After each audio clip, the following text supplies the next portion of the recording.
Hey guys, sorry that I'm not able to be there in class today.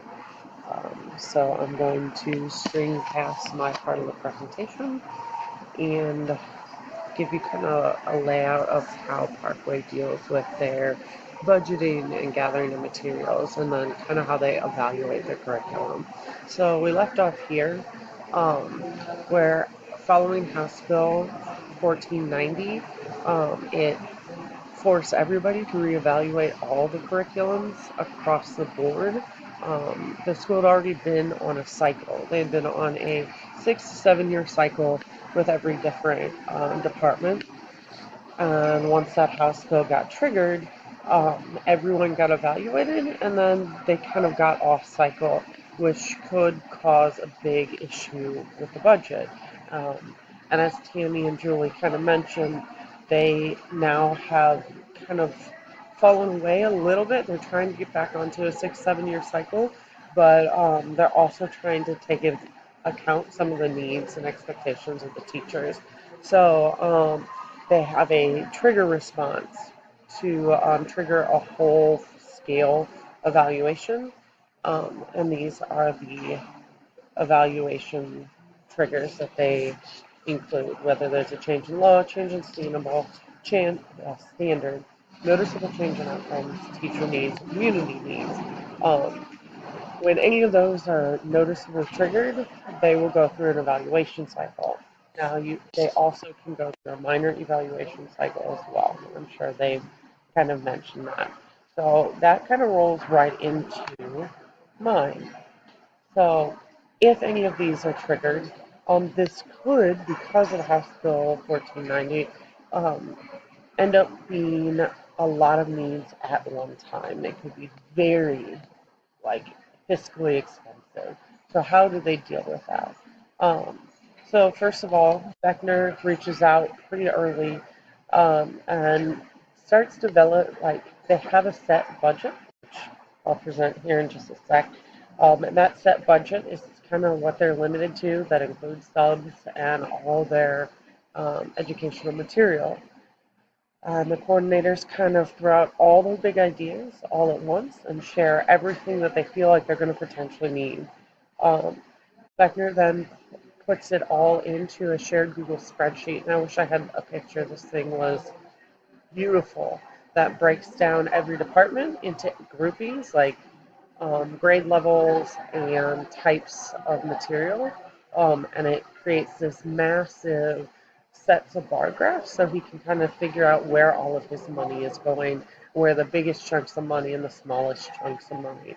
Um, while they do have a very large budget, it's a very large school district, and they can't get everything. So the highest needs are prioritized first, and there's a significant amount of negotiation that goes into this, where they look at what is the most important and what is the least important in their priorities, right? So you can kind of see here across the board their projected budget for instructional supplies. This also includes the cost of subs. Um, there's some pretty elaborate steps taken to ensure they stay within that budget, and sometimes they don't, and they kind of dip into next year's budget or plan on getting it in the next year. Anything they can table, they do. All requests are made in January, and they spend the current year's budget on next year's supplies. So they look at the money they have, they, using that elaborate spreadsheet, they figure out where all the money is going and what they have left for, and they negotiate. He sits down, or the coordinator sit down with every department and see what is absolutely necessary and what can be held off for an additional year.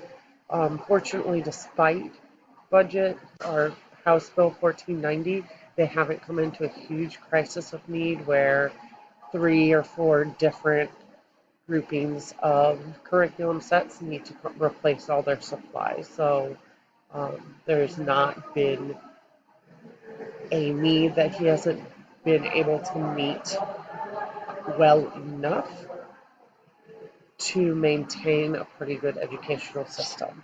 So you can see there's the 2018-19 budget, and he said after some item. Number 10, after some serious negotiation, so right here, after serious negotiation, they were able to come pretty close. I think they were like a $250,000 outside the budget, and they were still able to manage to whittle that down a little bit more, um, to get all the things that people needed, and then think about like anything left over they spend for what else they might need in the future for next year. So they try and anticipate upcoming expenses as well, try and cover it with whatever they have left over if they do. So how do I deal with materials? So they start with an alignment team. So these materials that they're budgeting for, they start with an alignment team that ensures like this is actually what they need. Then they send out like a request for textbooks, and they take a look at those textbooks and go through an evaluation matrix. And then they make recommendations to the board. And then to vet the material, they'll start with their curriculum team and the teachers themselves. Once they review it with the teachers, they'll then bring it. They have a series of university professors and parents and other professionals in the field that help them kind of vet the material and ensure that it is everything that it says that it is, and it's actually teaching the right and correct material. So once it's out there, they evaluate it through a variety of methods. Um, so Dr. Beckner explained that they need to ensure that the curriculum is viable, which means can be taught in the time frame that is given. So they don't want to overpush or understack the amount of work that is given to the teachers to provide to the students. And then they want to make sure it's guaranteed. Now, the issue with guaranteed, or what guaranteed implies, is that it is actually being taught as intended, and that puts a lot of weight on the administrators, ensuring that they are observing and encouraging the teachers to teach the curriculum correctly. Um, so when they go through and evaluate the curriculum that they've put out for the students, they use a variety of public surveys. They look at student outcome data, so how the students are performing, what kind of results what are they producing from this curriculum. Public surveys go out to teachers, parents, students, and other stakeholders. And they also rely on observations from faculty and administration. The autonomy with the curriculum, I kind of like how he explained this, so I put it in here. Um, Red light items. So what he means by red light is where teachers have no control. Where there's little control by teachers, it's just the overall specific content. Like in the past school district that I was working in, 7th grade is life science, 8th grade is physical science. So the general setting of content. A yellow light where they have a little bit more freedom and control is those student assessments, how they're assessing and collecting data from their students. And then the green light is how everything above the red light and yellow light category are taught by the teacher. So there's a lot of freedom. As long as the teachers are staying within the content and curriculum, they are able to kind of have a freedom of how they're going to get this material across to their students. Um, so the Parkway School District mission is, as mentioned before, to ensure all students are capable, curious, and confident learners. This is their number one priority, and you see it in everything Dr. Beckner does and how he teaches. Uh, but the number one focus is ensuring that all their curriculum supports this mission. There's also the ability for teachers to really express themselves and teach the content in the way they choose.